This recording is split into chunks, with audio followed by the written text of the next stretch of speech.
بسم اللہ الرحمن الرحیم۔ صرف 5 منٹ کا مدرسہ قرآن و حدیث کی روشنی میں۔ اسلامی تاریخ۔ رسول اللہ صلی اللہ علیہ وسلم کی مبارک پیدائش۔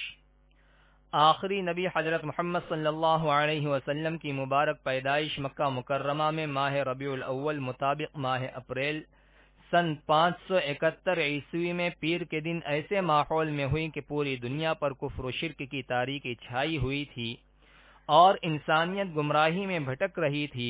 گویا روحانی طور پر ہر طرف اندھیرا پھیلا ہوا تھا، اور جو اللہ ہر روز چاند، سورج اور ستاروں کے ذریعے سارے عالم کو روشن کرتا تھا، آج اس نے انسانوں کے تاریک دلوں کو اپنی عبادت و بندگی کی روشنی عطا کرنے کے لیے اپنے پیارے بندے حضرت محمد صلی اللہ علیہ وسلم کو ہدایت کا آفتاب بنا کر سیدہ آمنہ کے گھر پیدا فرمایا۔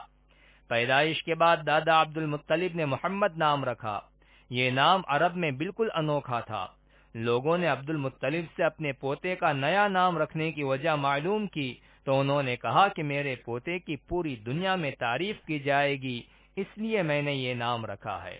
پھر آپ صلی اللہ علیہ وسلم کی پیدائش کی خوشی میں آپ صلی اللہ علیہ وسلم کے دادا خواجہ عبد المطلب نے عقیقہ کیا اور تمام قریش کو دعوت دی۔